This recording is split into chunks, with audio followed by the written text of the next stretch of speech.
In the wake of recent coups in West Africa, a new regional alliance has emerged, the Confederation of Sahel States.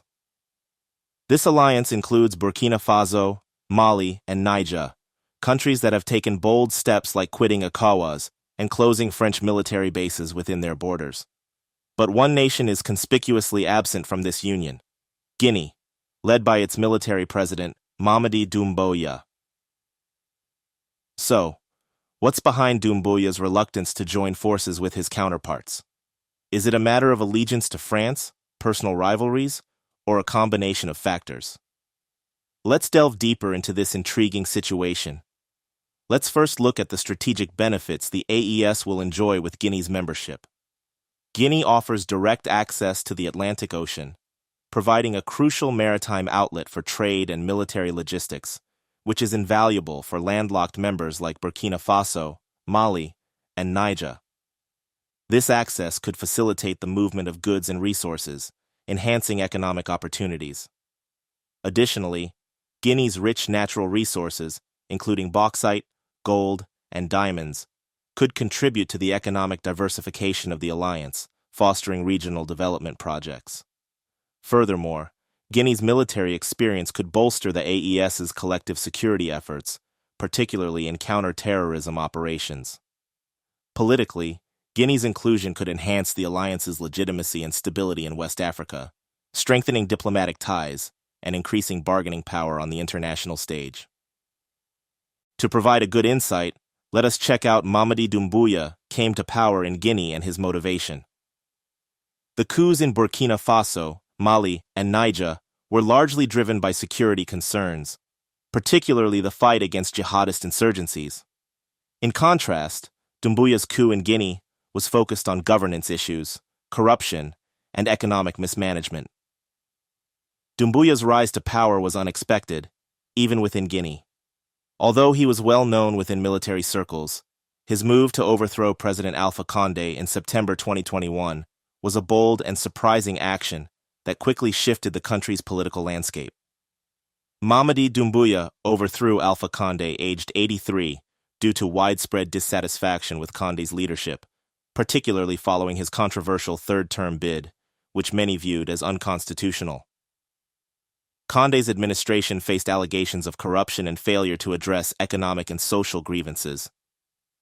Doumbouya, leveraging his military influence, capitalized on these issues to justify the coup, promising to restore democracy and address the nation's pressing challenges. This difference in motivations might have made Doumbouya wary of joining an alliance whose priorities do not fully align with his own.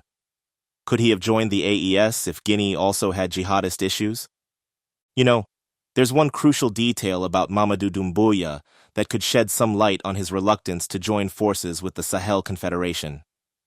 Do you know that Colonel Mamady Doumbouya was a former, or perhaps still is, a French legionnaire? That's right.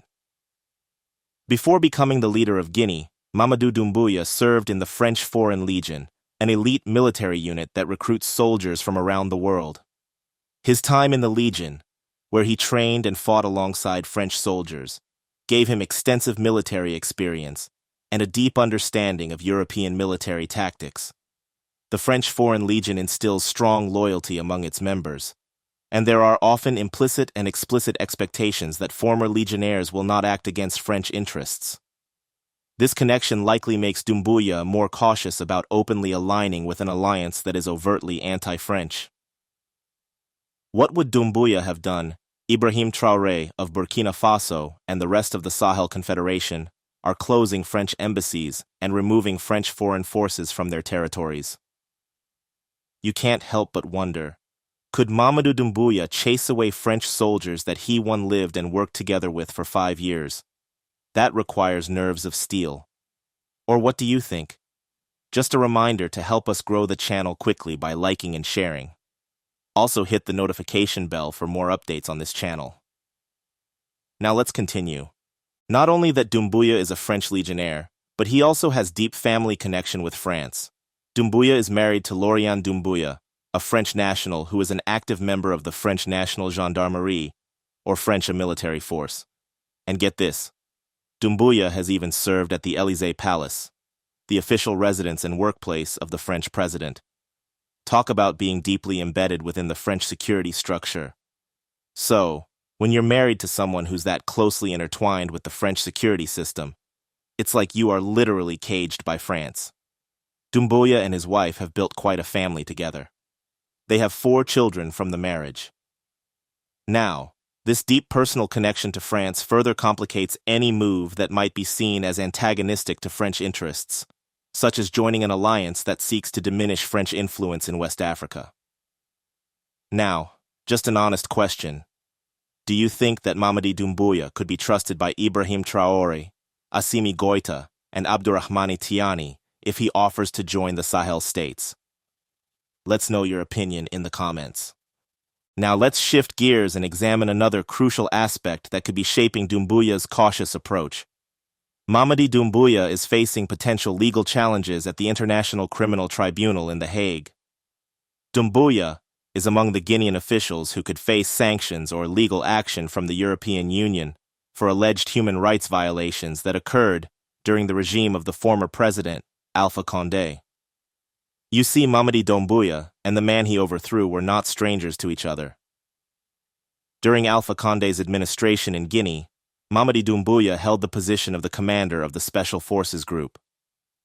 This elite military unit was created by Condé in 2018 with the specific aim of addressing security challenges in the country. He was handpicked to lead this unit, which was responsible for counterterrorism, special operations, and ensuring the security of the state against various threats.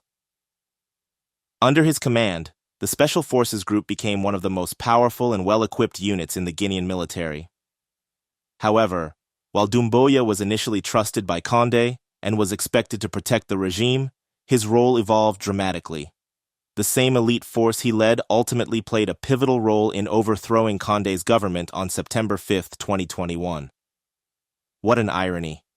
So, when you're in Doumbouya's shoes, with the threat of sanctions and potential prosecution hanging over your head, there's a limit to how far you can push against France and other European countries, isn't there? All right, let's take a step back and revisit a revealing moment that sheds light on the complex web of pressures and contradictions Doumbouya is navigating. Cast your mind back to the last United Nations meeting in New York, where Doumbouya took the stage and delivered a rather eloquent speech. Now, one statement he made during that address was truly eye-opening. During that speech, Doumbouya revealed that upon assuming power, he was shocked to discover how those very European nations, or so-called developed countries, who preach democratic principles, anti-corruption efforts, and the like, were pressuring him to take certain actions to promote their own national interests. He finally understood why some African presidents might misbehave under such immense pressure. Now the question is, could the contradictions and pressures Doumbouya has experienced be a significant factor in his indifference towards aligning with the Sahel Confederation's stance against the French presence? A significant factor influencing Doumbouya's stance could be his personal relationship with a fellow military leader recently ousted from power.